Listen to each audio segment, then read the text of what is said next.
Oke, we go. Oke, teman-teman, we back, and then kita akan ngelanjutin ngobrol lagi. Tadi ada Joko, Mas Garin, Hanung udah ngungkapin, Mas Riri juga. Sekarang ke Tetenia, habis itu ke Upi deh, dari pembahasan yang tadi itu kita bahas. Gimana Teh? Ya, itu ya, ide awal biasanya dari mana gitu kan pertanyaannya ya. Ya.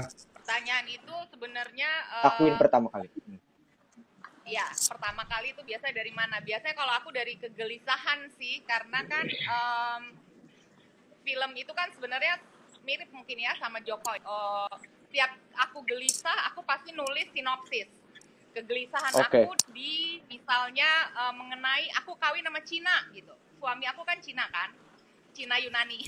Terus kok ternyata begitu ya, apa namanya, mungkin ada diskriminasi sedikit dari anggota keluarga jauh atau apa, masalah agama, masalah apa itu kok ternyata dimasalahin banget ya kan, kayak kamu juga kan. Yes. Terus tapi itu kan waktu itu masih tahun 96 ya waktu aku kawin. Terus kemudian reformasi dan kemudian keluarlah mencabalkan itu aku merasa bahwa ini akan aku simpan untuk anak-anakku harus baca karena biar bagaimanapun ada darah Tionghoa di anak-anakku. Tapi juga di situ menjawab kegelisahan aku bahwa Indonesia itu tidak terlepas dari budaya Tionghoa. Dan memang waktu aku kuliah aku harus ngambil elektif ya dulu tuh kalau di sana elektif itu adalah pelajaran-pelajaran sosial, ilmu sosial yang harus kita pilih kalau nggak lulus. Jadi aku belajar gender study, aku belajar history of women, aku belajar Dutch history. Kenapa aku ngambil Dutch history juga karena Indonesia dijajah sama Belanda.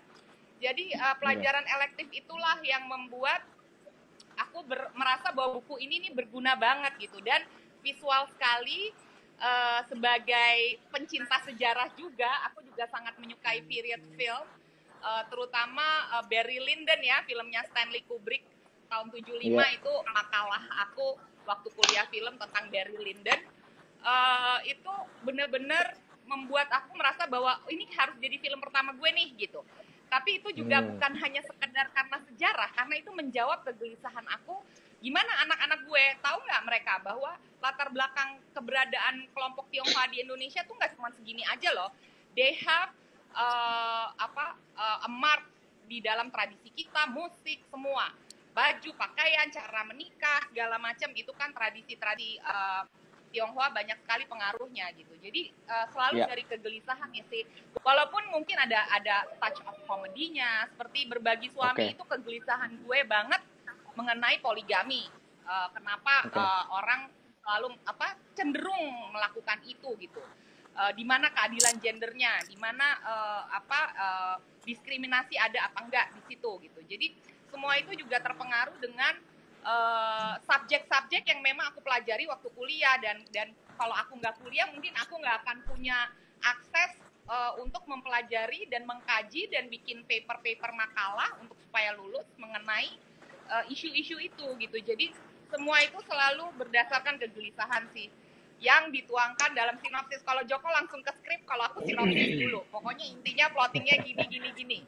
Itulah kemudian jadi nggak stres karena itu juga terapi ya, terapi buat kita dalam menghadapi sebuah isu gitu, yang mana kita nggak bisa punya suara untuk menyuarakan. Jadi it's a voice yang daripada tertekan dan bikin depresi, lebih baik kita tuangkan dalam tulisan, dalam sinopsis, dalam apa mungkin orang-orang lain punya caranya sendiri, tapi that's my way of dealing with issues.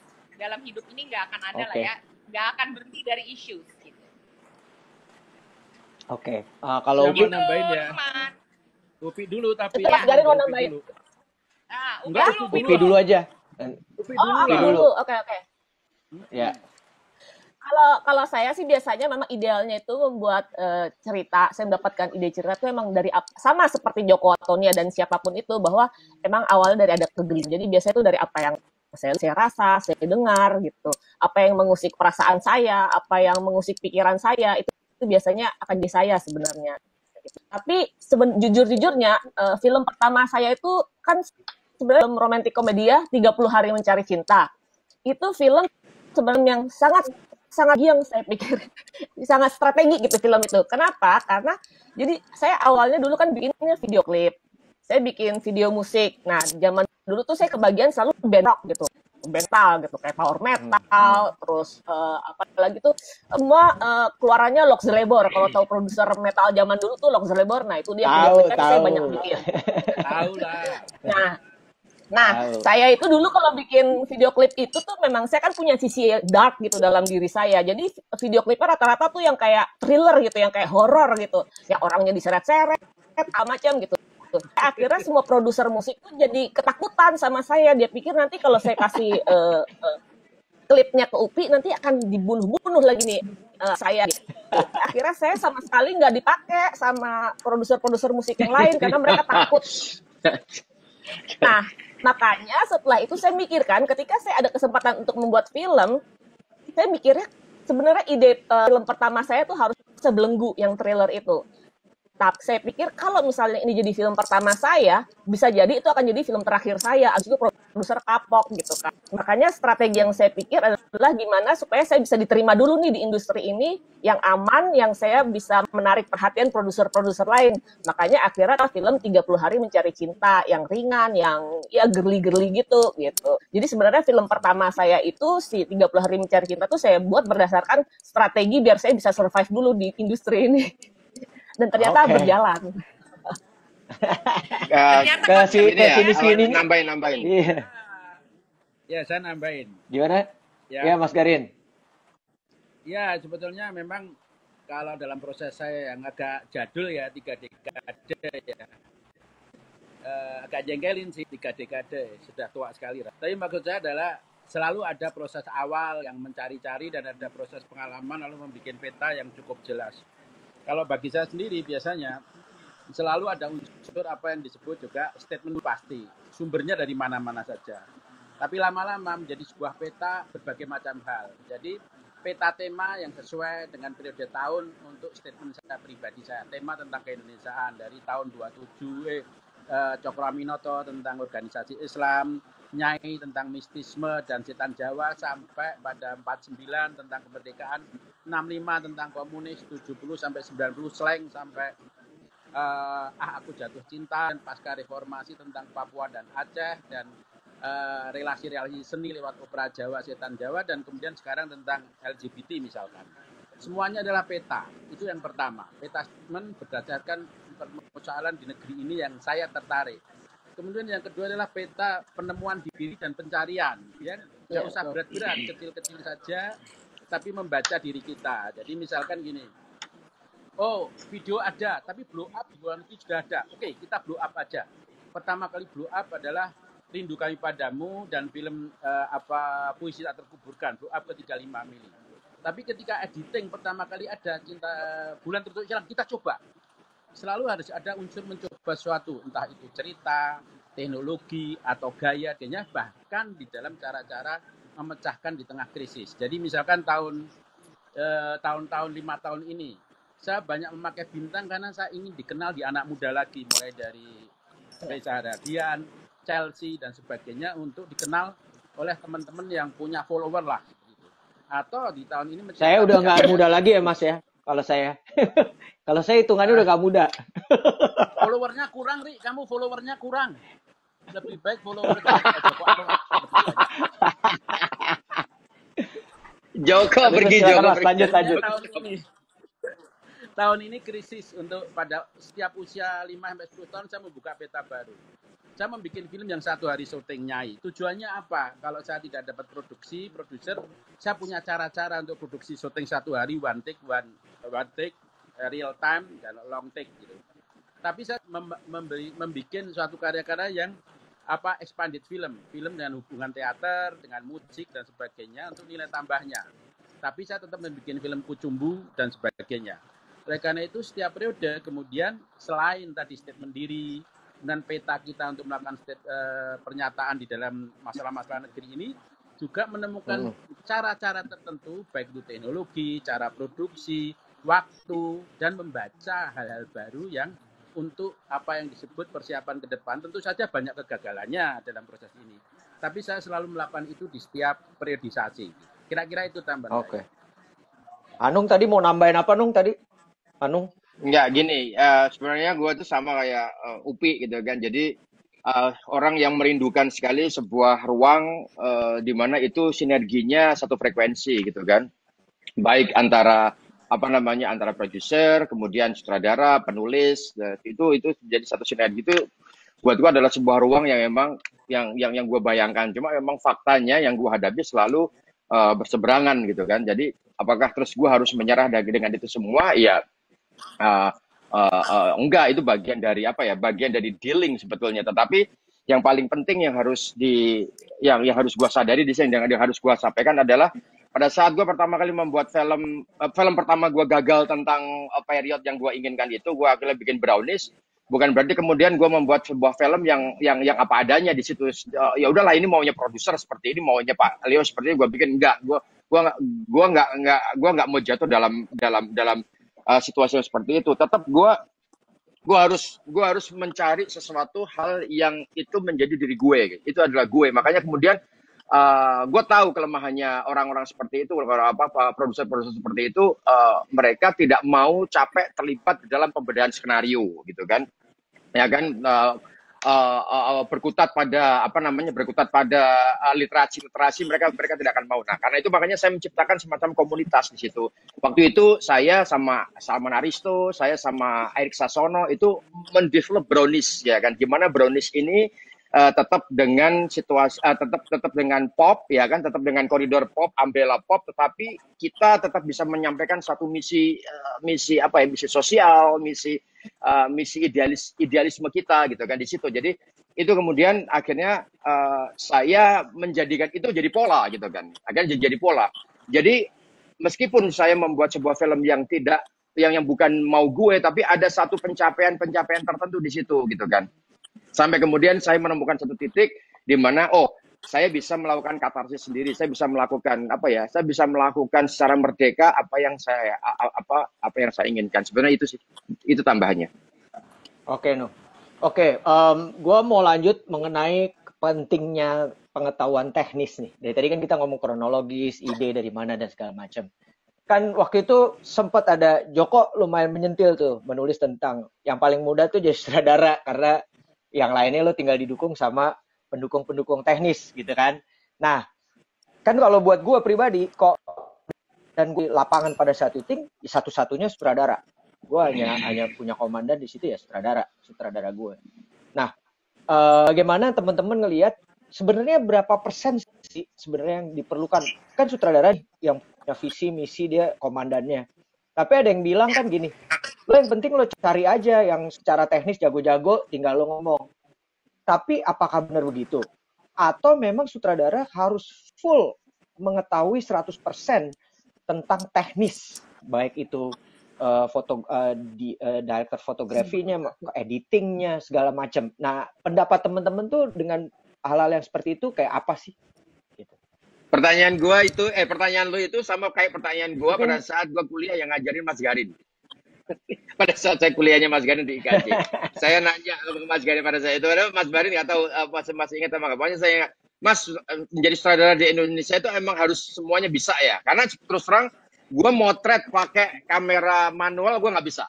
Ya kan, gue pelajaran fotografi pada saat itu, kuliah fotografi dapat C aja, C+, dan itu harus pakai negosiasi. Jadi gue nggak paham kamera, jadi terus kemudian gue nanya sama Mas Garin, Mas, jadi sutradara di Indonesia itu harus serba bisa ya, bisa pegang kamera, bisa pegang editing, bisa pegang ini, kayak di Mas J gitu kan. Itu kayak, ya gitu Mas, jawabannya Mas Garin, sayangnya di Indonesia harus begitu.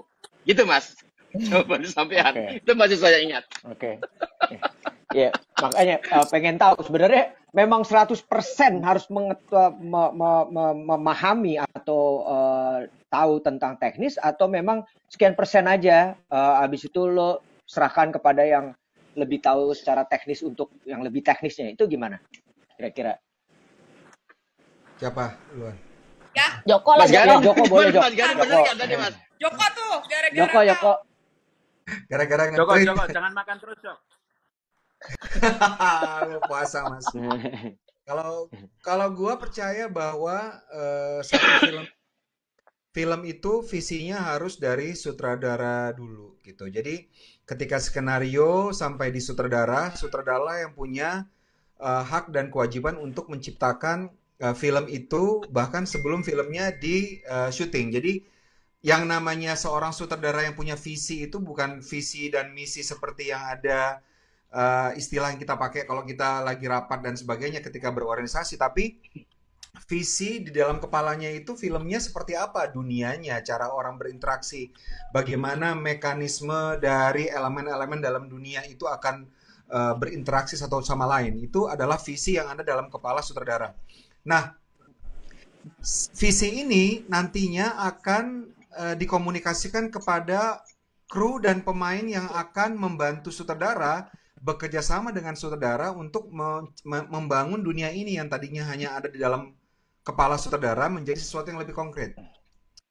Nah, apakah ini berarti sutradara harus menguasai semua ilmu yang ada di dalam film?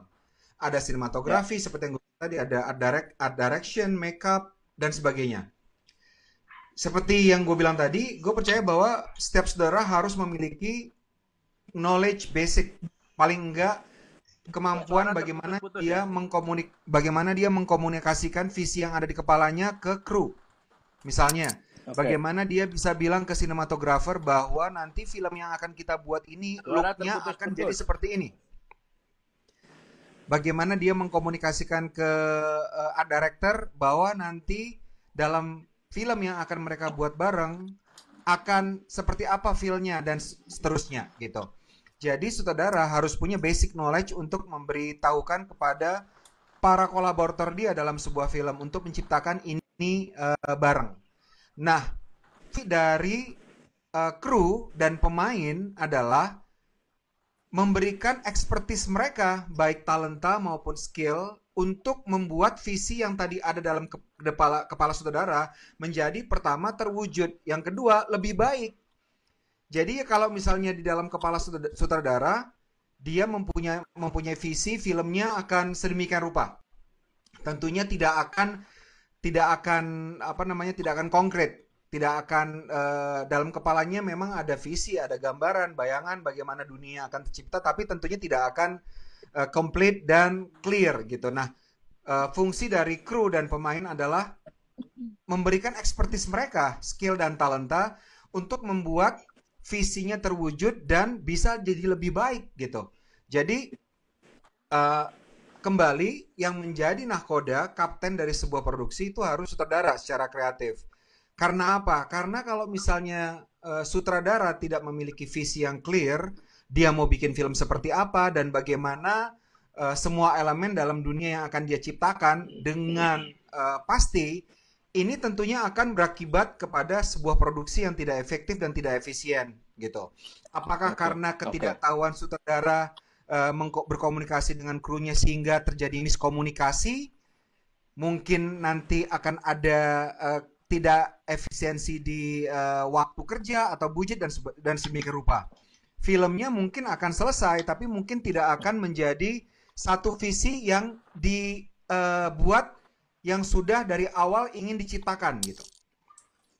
Jadi sutradara harus memiliki basic knowledge untuk berkomunikasi, tapi para kru dan pemain mereka lah yang akan membangun film ini. Sama seperti sebuah bangunan, arsiteknya ada, sutradara, tapi tentunya sutradara kalau dia mau ya harus meletakkan sendiri batu bata dan semennya misalnya. Kalau misalnya dia mau dan dia mampu nggak apa-apa. Tapi biasanya ada pekerja lain yang nantinya akan misalnya setelah dia bikin bangunannya akan ada yang mengisi desain interiornya, art directing.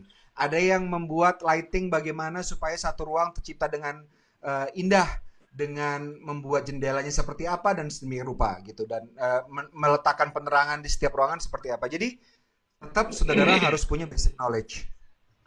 Menurut gue saya setuju sih sama Joko. Jadi memang perannya sutradara itu bagaimana dia bisa mengkomunikasikan visinya dia kepada timnya dia gitu. Mungkin tapi ini kan karena banyak orang yang nonton nih yang mungkin nggak punya pandangan tentang itu. Kebanyakan orang berpikir bahwa menjadi sutradara itu hanya sekedar mendirect pemain.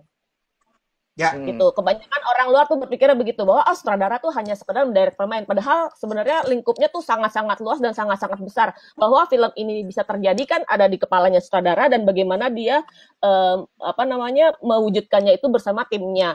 Mungkin kalau yang ini dosen-dosennya aja deh kali bisa jelasin, karena banyak banget orang di luar sana yang mikirnya bahwa kita itu kerjanya cuma ngedirect pemain, ngasih tahu kamu emosinya begini, kamu emosinya begitu gitu. Oke, ada pendapat lain? Iya. Ya, Kalau tapi saya makanya menurut basic ya, knowledge ayat itu kalau menurut nah, Iya Teh, silakan Teh. Teteh silakan. ya Ya, menurut ya. aku harusnya ya suara aku udah kedengeran belum? Udah. Menurut aku Sudah. selain basic knowledge yang tadi Joko bilang, nggak mesti mastering kayak Dimas Jai yang jago fotografi, jago semua, nggak mesti juga. Saya juga pernah memproduksi filmnya Dimas Jai, itu sih enak banget ya kalau bisa kayak Jai. Saya main kan? Tapi at least, iya, at least basic knowledge-nya itu bisa dituangkan, dikombinasi dengan komunikasi yang baik.